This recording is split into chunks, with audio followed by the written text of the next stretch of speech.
apa yang terjadi dengan kamu wahai fulan? Alasta alladhi ta'murna bil ma'ruf wa tanhauna 'anil munkar fa kaifal an anta ma'ana finnar. Apa yang terjadi? What happened with you? Apa yang terjadi denganmu?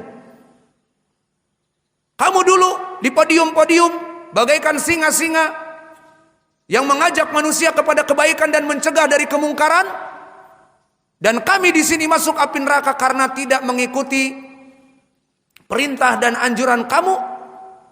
Maka ternyata kamu juga mampir kepada api neraka seperti kami. Hey you, sleepyhead, orang bangun, yang tidur di bangunan,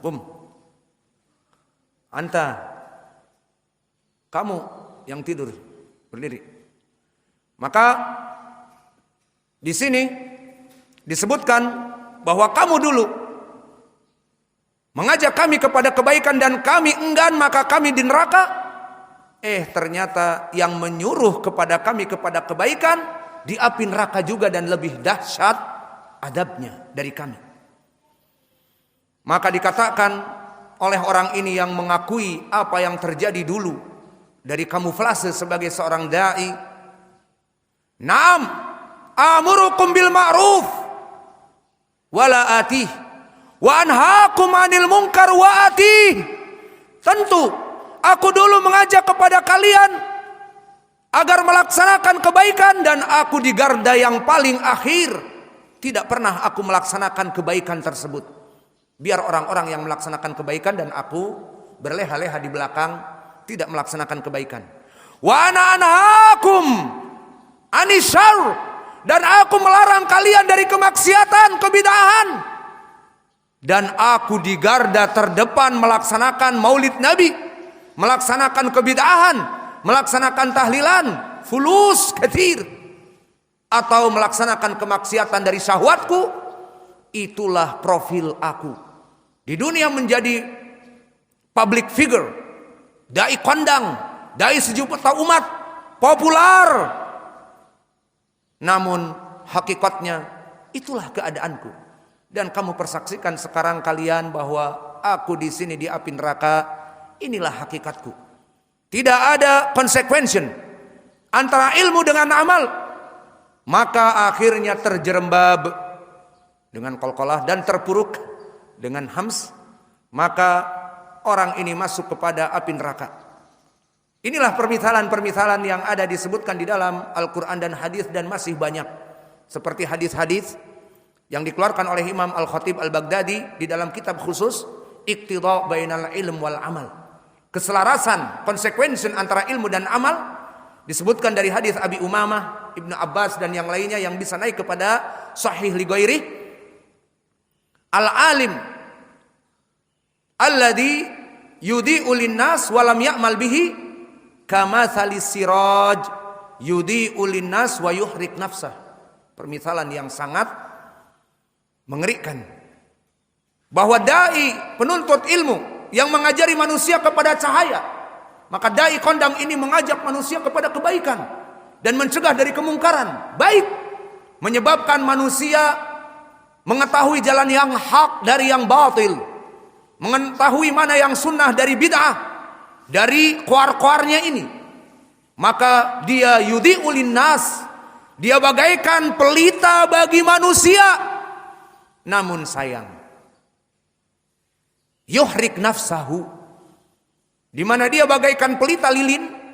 Maka lilin ini kita nyalakan, disimpan di jalan yang berlubang. Semua orang akan bersyukur kepada lilin ini, karena lilin ini aku tidak terperosok kepada lubang yang ada di jalan ini. Diberikan lentera lilin. Namun nasib lilin ini, yang mana manusia dan hewan di malam hari tidak terperosok kepada lubang tersebut, namun lilin ini miskin, terbakar. Maka dari sumbunya dan dari lilinnya terus menerus ke bawah sampai hilang parafin, habis parafin menjadi asap. Maka itulah nasib lilin di dalam hadis ini. Mereka da'i ilallah, bahwa da'i ilallah dan para penuntut ilmu yang tidak mengamalkan ilmunya, kamatsali siraj, seperti lilin-lilin yang menyebabkan manusia selamat jalannya. Manusia-manusia awam masuk kepada surga, tapi dia masuk api neraka karena terbakar di api neraka. Hadis ini hadis yang sahih. Dan masih banyak yang lain kita ikhtisarkan meskipun dengan athar yang jauh. Athar dari itba at-tabi'in. Diriwayatkan oleh Al-Khatib Al-Baghdadi dari Waqi', siapa Waqi' Ibnul Jarrah At-Tinin yang digelari dengan sang dragon, sang naga, dari gurunya Ibrahim. Maka dikatakan bahwa guruku mengatakan, kunna nu'inu al-ilma bil hifdh. Kunna nu'inul ilma atau nu'inu al-ilma al-hifdh bil amal. Bahwa kami dulu membantu untuk menghafal ribuan hadis. Haddatsana fulan an fulan an fulan an Abi Hurairah anin Nabi, ribuan hadis karena mereka para itba'ut tabi'i mempunyai sanad-sanad kepada Nabi. Maka kami dulu untuk membantu menghafalkan ilmu hadis-hadis yang banyak tadi bil amal. Cara sukses bagi kita penuntut ilmu agar terus ilmu itu tidak hilang, bahkan dengan sanad kita hafal, dikeluarkan ashabus sunan, di sanadnya ada fulan ibnu fulan dhaif, di sanadnya ada fulan ibnu fulan saduq hasanul hadis, dan seterusnya, dibantu dengan amal. Maka dulu para salaf barakallahu fikum menghafal ribuan hadis. Bagaimana menghafal ribuan hadis ini? Haddatsana fulan an allan, dibantu dengan diamalkan, dan itu adalah cara yang jitu. Dan ini hubungannya dengan kita agar kita yang mempunyai ilmu karena belajar tidak lupa, maka diamalkan. Dan itu prakteknya. Maka kita di Darmasraya, di masjid kami Muqbil Al-Wadi'i, kita melaksanakan sunnah menggunakan sandal. Maka kita hafal hadisnya. Setiap kita melaksanakan Jum'ah misalnya, datang orang awam juga, kita sebutkan dalilnya. Silahkan sholat dengan sandal. Kama thabata fi sunan Abi Dawud an Shaddad ibn Aus, qala Rasulullah sallallahu alaihi wa ala alihi wasallam, sallu fi ni'alikum khaliful yahud. Di riwayat wan nasara. Dari Shaddad ibn Aus diriwayatkan oleh Imam Abi Dawud dengan sanad yang sahih, berkata Nabi kita Muhammad sallallahu alaihi wa ala alihi wasallam, salatlah dengan sandal-sandal kalian menyelisihi orang-orang Yahud dan Nasara karena mereka tidak pernah salat dengan sandalnya. Hafal. Diriwayatkan oleh siapa? Siapa sahabatnya? Bagaimana lafadznya? Kenapa? Nu'inu al-hifdh bil amal. Kami membantu menguatkan hafalan kami dari hadis-hadis yang banyak karena dengan mengamalkannya. Dan begitu pun di saat setelah sholat, ini pun pelajaran untuk kita semua, bahwa kita setelah sholat membaca adkar-adkar dengan suara yang tinggi. Maknanya tidak mesti berteriak, tetapi diangkat suaranya.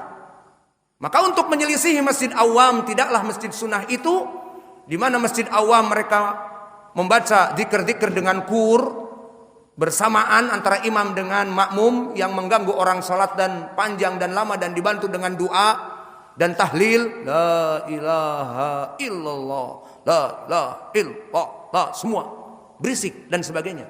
Kemudian masjid sunnah ingin menyelisihi dari masjid awam, juga harus dengan ilmu. Maka bukannya di masjid awam berisik, imamnya menggunakan mikrofon dengan keras membaca zikir dan kur diikuti oleh para makmumin. Maka kalau begitu dipikirnya sunnah di dalam masjid-masjid sunnah setelah salam, maka kebanyakan assalamualaikum warahmatullah silent, dijadikan bagaikan HP yang silent. Hanya mana suara zikir, kan menyelisihi masjid awam. Kita bukan masalah menyelisihi masjid awam dengan kebodohan, dengan ilmu juga.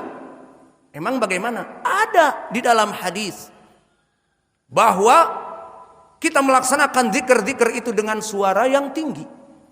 Tidak maknanya masjid sunnah, kemudian setelah salam, hening. Kemana orang-orang? Dan sebagainya. Maka di dalam hadis dan poinnya yang kita sebutkan di sini, kenapa kita hafal di sini? Karena diamalkan. Maka nu'inu al-hifdz bil amal. Kita menghafal hadis-hadis dengan sanad, dengan siapa sahabatnya, dikeluarkan oleh siapa? Karena amal, karena mengamalkan sehingga ingat. Maka kita katakan dikeluarkan oleh Imam Al-Bukhari. Siapa sahabatnya? An Ibni Abbas. Berkata Ibnu Abbas, bi anna raf'a saut ba'da salawat kunna fi ayam Rasulillah sallallahu alaihi wa ala alihi wasallam. Kanu fi zaman Rasulillah sallallahu alaihi wa ala alihi wasallam. Bahwa mengangkat zikir dari doa-doa setelah salawat 5 waktu seperti astagfirullah, astagfirullah 3 kali di hadis Tsauban dan di hadis Aisyah diriwayatkan oleh Imam Muslim. Ini juga hafal karena diamalkan. Diriwayatkan oleh Imam Muslim dari Tsauban dan Aisyah dari 2 sahabat. Disebutkan bahwa kana Rasulullah SAW idza inqadha min salatihi yastaghfir 3. Bahkan di riwayat Tsauban bagaimana istighfarnya itu? Astagfirullah, astagfirullah, astagfirullah. Kita hafal dengan lafaz-lafaz di beberapa riwayat. Kenapa? Karena diamalkan. Maka al-amal yu'inul hifdz. Para salaf dulu mengamalkan untuk menjaga hafalan.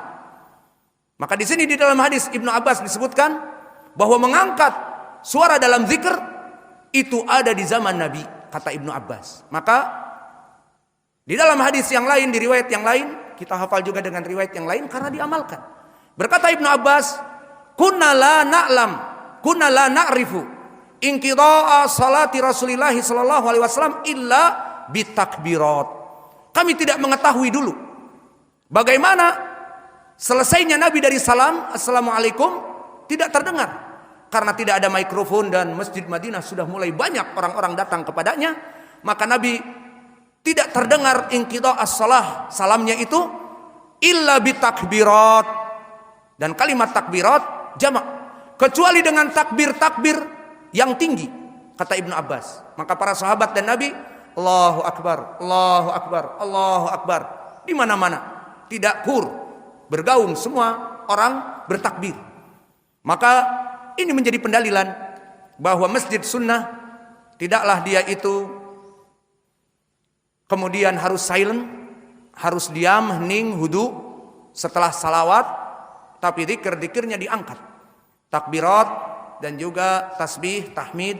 Maka ini dari sunnah. Kenapa kita mengingatnya? Karena kita amalkan. Dan salat dengan sandal, kenapa hadisnya sampai kita ingat sahabatnya Syaddad ibnu Aus, diriwayatkan Abu Daud, disahihkan oleh Syekh kami Mukbil di kitabnya yang berjudul Masru'iyati Salati bin Ni'al, dan oleh Al-Albani juga di sifat salat Nabi. Kenapa kita sampai hafal seperti ini? Karena diamalkan. Maka oleh sebab itu, wahai tulabatul ilm dan da'i ilallah, jika kalian ingin menghafalkan bahkan dengan sanad, amalkan. Karena ini akan menjadi hujjah. Di saat kita mengamalkan, kita bertanggung jawab di hadapan Allah dan di hadapan para santri dan orang-orang. Jika ditanya, afwan Ustadz, tadi Ustadz mengamalkan ini dan itu, mana dalilnya? Qala Rasulullah, akhrajahu fulan an fulan, sahih. Kenapa bisa seperti itu? Karena dia bertanggung jawab. Dia sebagai dai melaksanakan amalan. Kemudian di saat ditanya dia tahu sumbernya. Maka dulu salaf, nahnu nu'inul ilma bil amal. Kami dulu menjaga ilmu-ilmu kami dengan hafalan sanadnya.